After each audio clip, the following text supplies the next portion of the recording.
Aadhaar card കൃത്യസമയത്ത് പുതുക്കേണ്ടത് അത്യാവശ്യമായിട്ടുള്ള ഒന്ന് തന്നെയാണ്. ഇപ്പോൾ ആധാർ കാർഡ് സൗജന്യമായി അപ്ഡേറ്റ് ചെയ്യുന്നതിനുള്ള അവസാന തീയതി നീട്ടിയിരിക്കുകയാണ്. നേരത്തെ ഇത് 2025 ജൂൺ 14 വരെയായിരുന്നു. എന്നാൽ വീണ്ടും സമയപരിധി നൽകിയിരിക്കുകയാണ്. 2026 ജൂൺ 14 വരെയാണ് സമയപരിധി നീട്ടിയിട്ടുള്ളത്. ഈ സമയം വരെ മൈ ആധാർ പോർട്ടൽ വഴി ആധാർ കാർഡ് സൗജന്യമായി പുതുക്കാൻ സാധിക്കുന്നതുമാണ്. ഈ സൗജന്യ സേവനം മൈ ആധാർ പോർട്ടൽ വഴി മാത്രമേ ലഭിക്കുകയുള്ളൂ. 2026 ജൂൺ 14 വരെ ഈ സേവനം സൗജന്യമായി ലഭിക്കുന്നതുമായിരിക്കും. ആധാറിലെ വിവരങ്ങൾ കൃത്യമാണെന്ന് ഉറപ്പാക്കാൻ വേണ്ടിയാണ് അപ്ഡേറ്റ് ചെയ്യുന്നത്. ആധാർ ഉടമകൾക്ക് തിരിച്ചറിയൽ രേഖ, മേൽവിലാസം തെളിയിക്കുന്ന രേഖകൾ എന്നിവ ഓൺലൈനായി അപ്ഡേറ്റ് ചെയ്യാൻ സാധിക്കുന്നതുമാണ്. ആധാർ കാർഡ് ലഭിച്ച് 10 വർഷമായിട്ടും ഇതുവരെ രേഖകൾ അപ്ഡേറ്റ് ചെയ്യാത്തവർ നിർബന്ധമായും ആധാറിലെ വിവരങ്ങൾ അപ്ഡേറ്റ് ചെയ്യേണ്ടതാണ്. പേരിലോ മേൽവിലാസത്തിലോ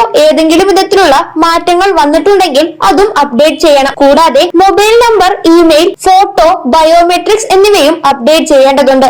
എന്നാൽ ഇവ മൈ ആധാർ പോർട്ടൽ വഴി സാധ്യമല്ല. ഇവ ചെയ്യണമെങ്കിൽ ആധാർ എൻറോൾമെന്റ് സെന്ററിൽ നേരിട്ട് ചെല്ലേണ്ടതുണ്ട്. മൊബൈൽ നമ്പറൊക്കെ മാറുകയാണെങ്കിൽ അവ കൃത്യമായി തന്നെ ആധാറിലും മാറ്റേണ്ടതാണ്. ആധാർ എൻറോൾമെന്റ് സെന്റർ വഴി ചെയ്യുമ്പോൾ ഒരു നിശ്ചിത ഫീസും ഈടാക്കുന്നതായിരിക്കും. സൗജന്യ ഡോക്യുമെന്റ് അപ്ഡേറ്റ് സേവനം മൈ ആധാർ പോർട്ടലിലൂടെ മാത്രമേ സാധ്യമാകുകയുള്ളൂ. സംസ്ഥാന സർക്കാരിന്റെയും കേന്ദ്ര സർക്കാരിന്റെയും പല ആനുകൂല്യങ്ങൾ ലഭിക്കുന്നതിനും ആധാർ കാർഡ് വളരെ പ്രധാനപ്പെട്ട രേഖ തന്നെയാണ്. ബാങ്കിംഗ് സേവനങ്ങൾക്കും ആധാർ വളരെ പ്രധാനപ്പെട്ട ഒന്ന് തന്നെയാണ്. അതിനാൽ തന്നെ ആധാർ കാർഡ് കൃത്യമായി തന്നെ പുതുക്കേണ്ടതുണ്ട്. കൂടാതെ 5 വയസ്സിലും 15 വയസ്സിലും ബയോമെട്രിക്സ് ചെയ്യണം. ഇത് 5 വയസ്സിലേത് 7 വയസ്സ് വരെ സൗജന്യമായി ചെയ്യാൻ സാധിക്കും. കൂടാതെ 15 വയസ്സിലേത് 17 വയസ്സ് വരെയും സൗജന്യമായി ചെയ്യാൻ സാധിക്കുന്നതാണ്. വിദ്യാർത്ഥികൾക്കും പല ആവശ്യങ്ങൾക്ക് ആധാർ കാർഡ് പുതുക്കേണ്ടത് അത്യാവശ്യമാണ്. അതിനാൽ ഈ കാര്യങ്ങൾ കൃത്യമായി ചെയ്തിട്ടുണ്ടോ എന്നും പരിശോധിക്കണം.